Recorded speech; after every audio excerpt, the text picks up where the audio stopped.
Hello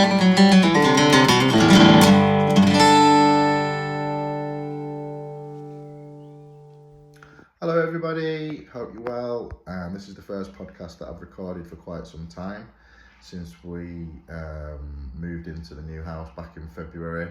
As I mentioned in previous podcasts, my mother-in-law's got dementia, so we've all pooled our resources, sold our house and bought this new house and all moved in together, which has been quite an adventure so far. We've got the house in some kind of order now, so I feel like I've got a bit more time to record some podcasts.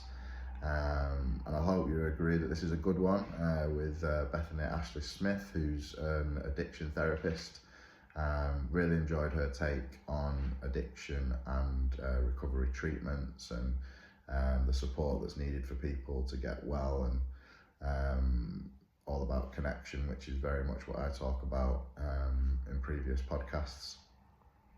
So yeah, I'm good, the family's good, and I really enjoyed this conversation, and I hope you enjoy it as much as I did.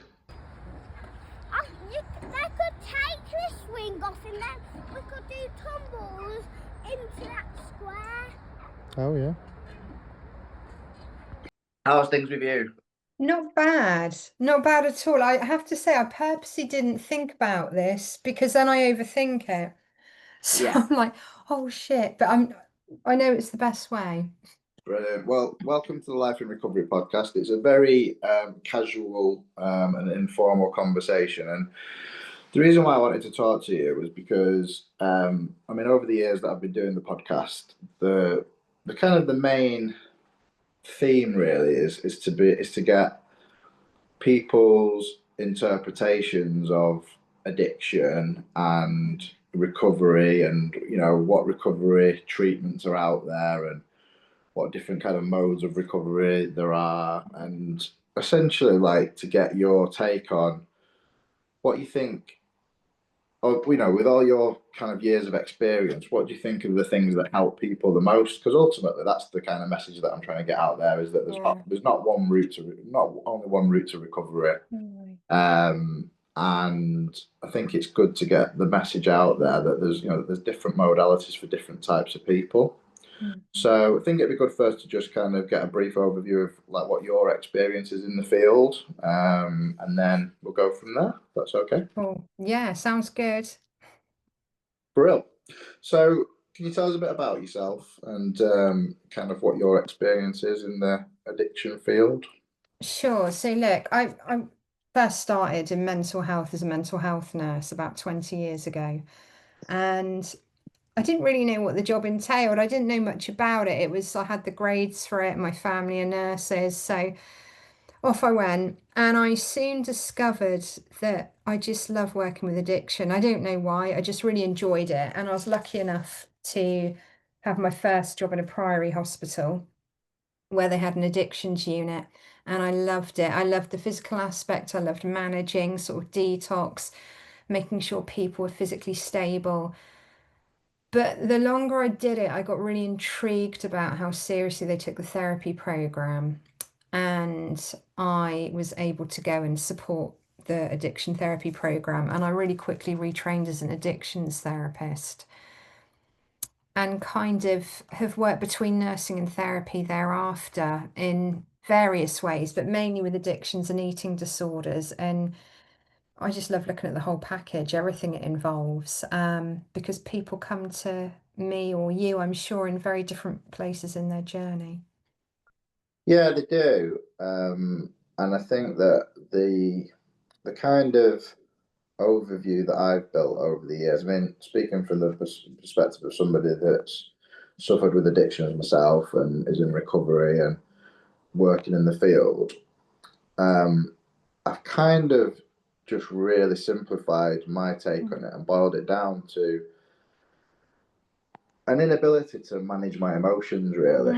It's kind of like what I often talk about is coming at it from a kind of like a 12-step perspective. They talk about the spirituality and 12-step fellowships. But when you kind of really break down what the 12-step malady is, sorry, the spiritual malady, should I say?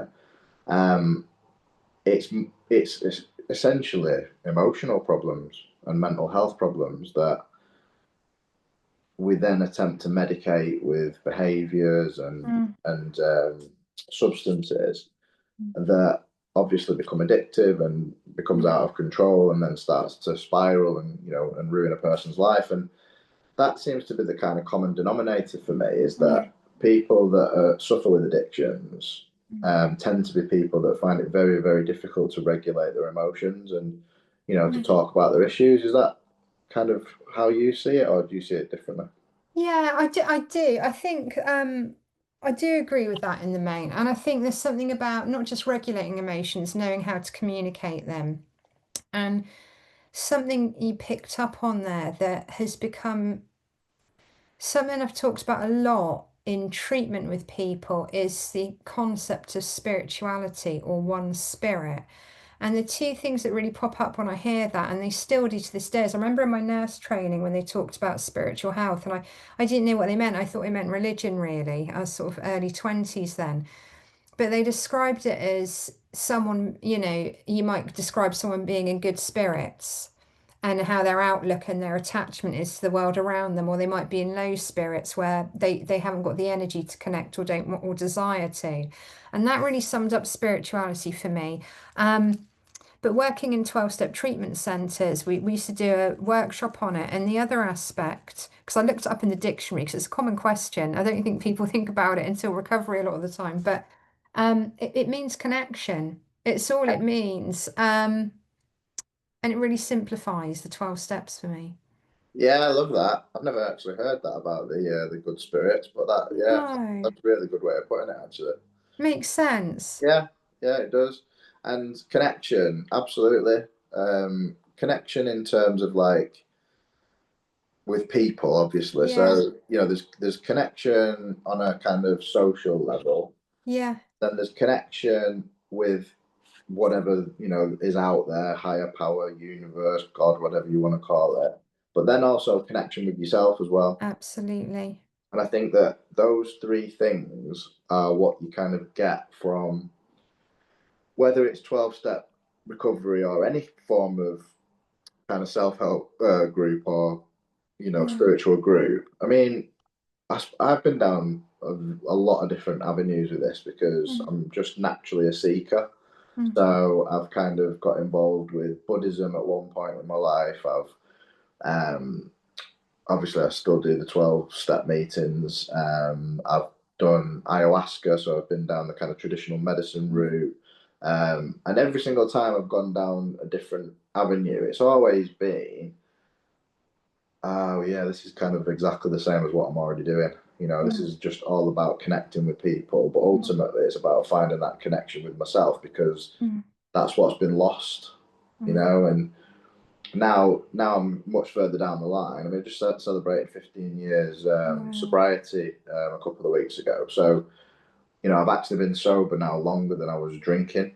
Mm, And I feel like when I was talking about it over the last few weeks, people were saying, like, how do you feel at this kind of stage in your recovery? I said, well, I feel as though I'm like myself now. I feel mm. as though I've become, I know it sounds strange, Yeah, but you're like, yeah, like I've become me again. Like mm, I've become the person mm, that I lost.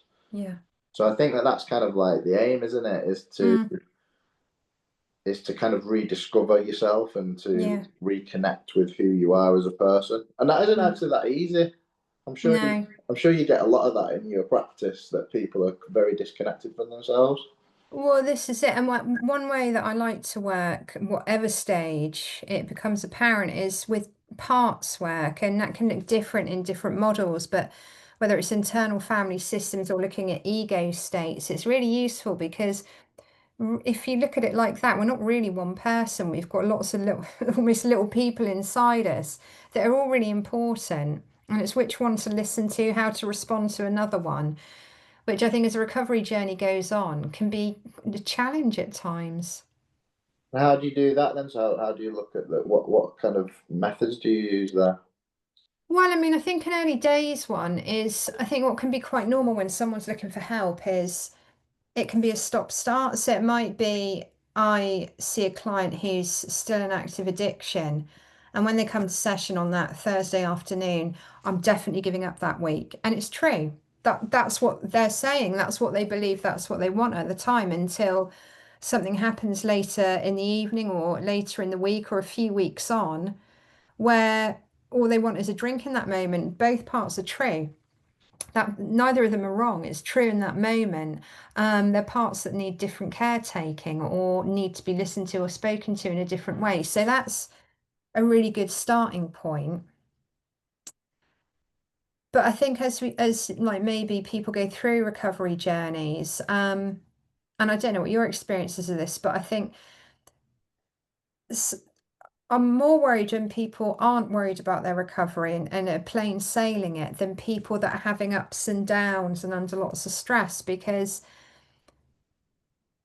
it's hard not to connect to stress if it's something real. If a partner's still really angry with you, it's hard to shut that out if you've been used to using drugs or alcohol to do that. Or if, I don't know, bills, you're aware of your financial difficulties because your addictions, you kind of have to look at that when there's no alcohol or drugs to hide it from you. But when the problems aren't there and it feels easy, there's not as many parts to listen to, but they're still there.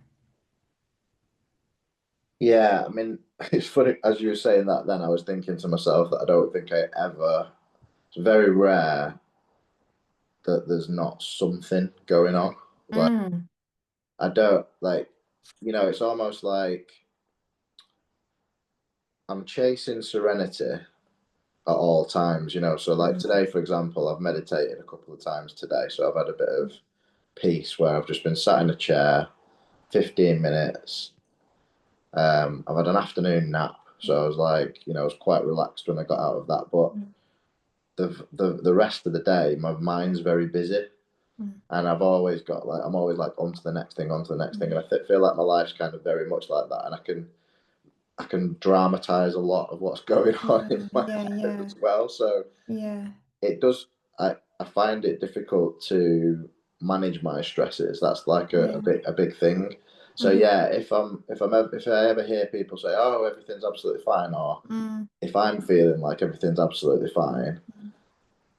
I'm kind of like I know that this too shall pass. I know that Yeah, I'll be there's going to be something around the corner, and I need to be ready mm, for that. And I think that that's just life, isn't it? I think that yeah, life is pretty stressful, really, for yeah, most people. yeah. So finding the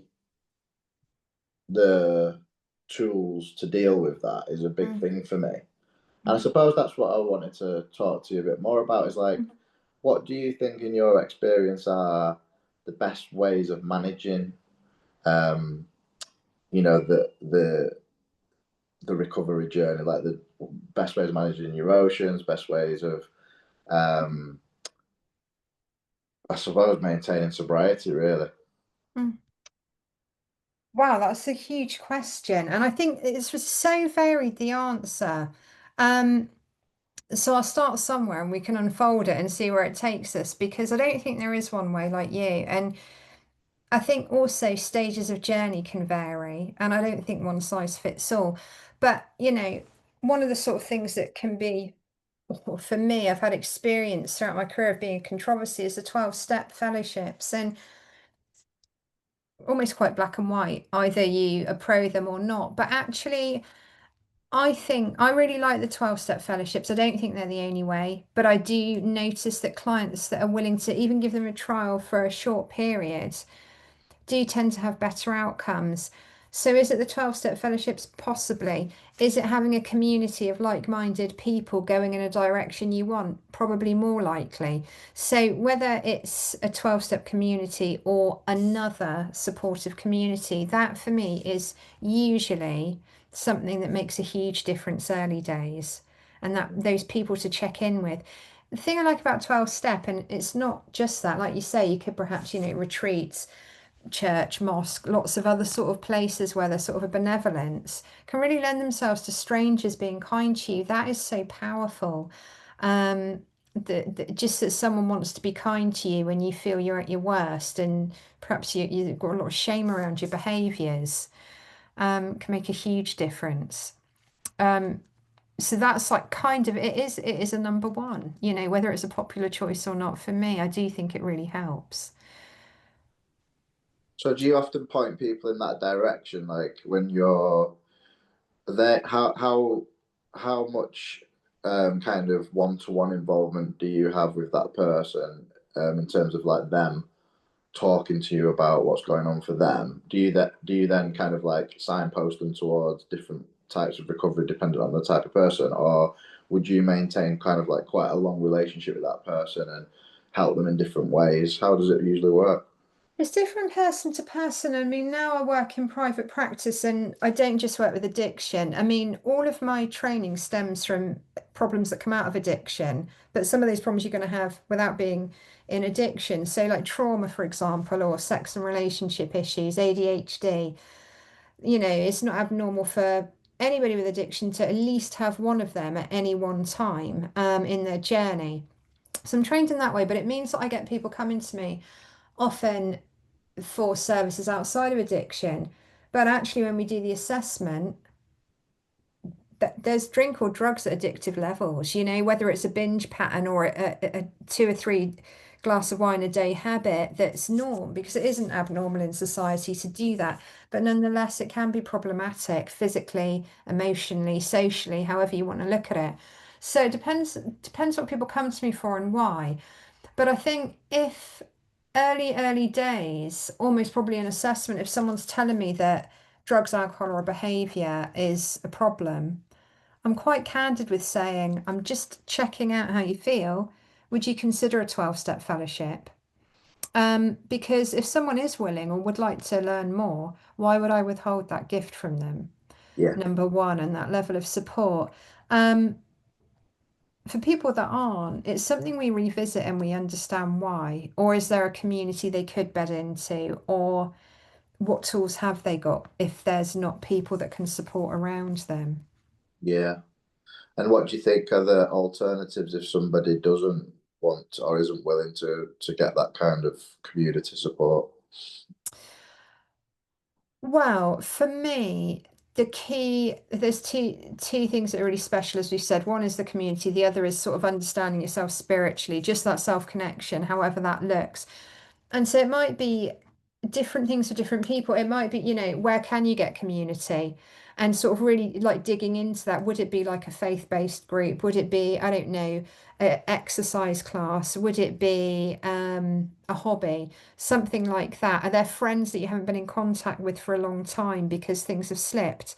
Could we set a goal of texting 3 different people a day for the next week until you've contacted by the time you next see me 21 people? You know, just see who comes back to you. Could it be a goal of saying hello to someone intentionally you don't know every day? It's just something to start triggering that and see how it feels. So it really is connection, like that is what you're saying, is that the Yeah. absolutely the key to this to being able to overcome these issues is definitely connection. It's interesting as well what you said, and I just wanted to clarify whether this was what you said or whether I misheard. That you know when you were talking about people with other issues like ADHD, etc., that you Yeah. often find that those people have substance misuse issues as well. I'm going to put it the other way around. I think when there's a substance misuse issue, there's often something else as well. Okay. So, for example, I would say anybody who comes into an addiction treatment has got some form of trauma, but Yeah. so has everybody. Yeah. So, you know, as they go hand in hand, relationship and sex problems are it's quite normal. I'd say most of us have that at some point in our life. But when we're in addiction, that's going to be amplified and can be quite mucky by the time someone comes to treatment, you know, and there's a lot of help needed to remedy. Yeah, that makes sense. Do you think there's anybody out there? Do you think there's people out there that don't have these types of issues? Because I've never met anybody. I've never Mm. met anybody in my life that's not actually suffering under the radar, if you know what I mean. Like, not everybody has addiction problems. I don't mean that. What I mean is that there's not many people that I've ever come across that have got the ability to manage their emotions and their mental health and have just got it all sussed and that are just doing really, really well. Like I feel as though the vast majority of society does actually struggle with that. What to regulate and communicate and stay.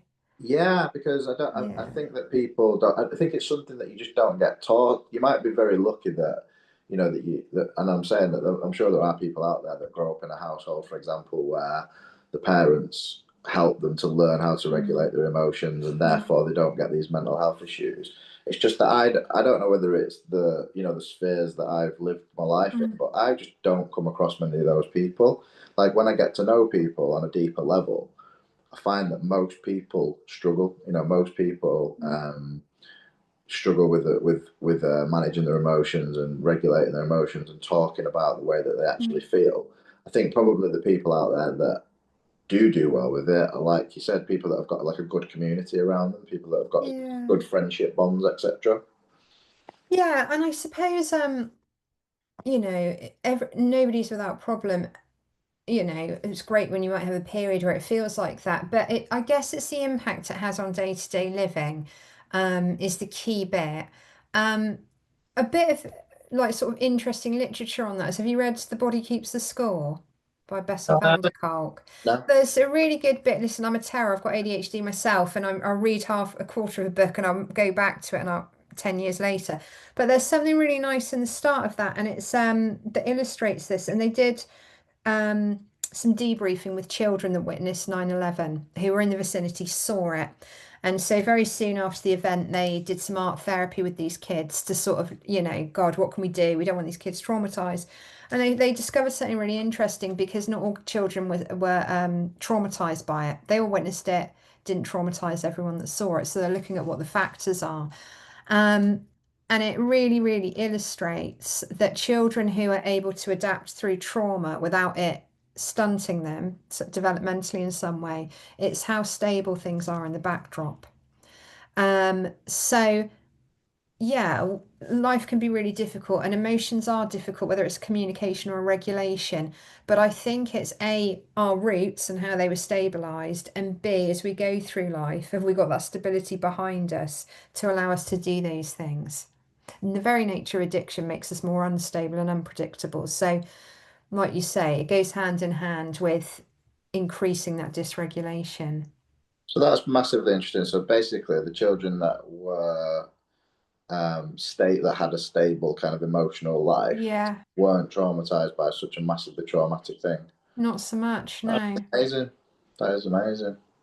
Well, that kind of, I mean, obviously, I mean, it's not, obviously, it's not unrefuted proof at all, but by no means. But I mean, as a study, it's pretty amazing that really, and it does make me think that that is kind of like the solution to this Mm. long term is, is some form of education around this. Like, I've Mm. got a 5-year-old daughter, and got two teenage daughters and a 5-year-old daughter, and she's just going into year one this year of primary school, and it'd be interesting to see the kind of work that they do with children Yeah, around managing their emotions. Because I think that like from what I've seen in reception, they do quite a lot of that work now, and I yeah. think it's something that they do focus on. But it'd be interesting to see Mm. how much of it they do, because I think it should be more of a focal point in education. Absolutely.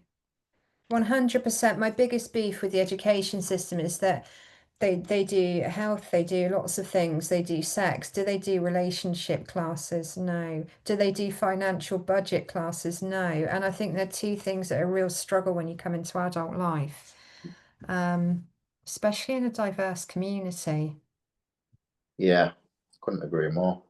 I think that's something that maybe it's something to look at for myself, that of like some sort of campaigning Mm. with that. Like in terms of like with the local council and stuff, and maybe trying to bring their attention to Mm. that kind of thing, because I think it's really important. I mean, Really I important. often say that had I been taught the 12-step program when I was a kid, like in school, Yeah. I don't think that I would have suffered in the same way that I did. No, I agree with you. Well, that's good. We can end the podcast now. No, agreed. Well, are there any other experiences that you've had, or any other take on addiction and recovery that you think is important for people to be aware of, for people to be able to, to kind of potentially avoid the pitfalls of addiction, I suppose?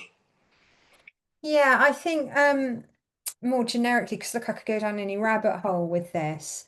But I think that one of the things that I come back to, it's kind of like a bedrock of any practice I'm doing. It's allowing yourself to be led by your hopes, not your fears, is what it can be an absolute game changer in making choices moving forward. That can sort of, I think, especially if you're in a fug of addiction at the time, that can just feel impossible.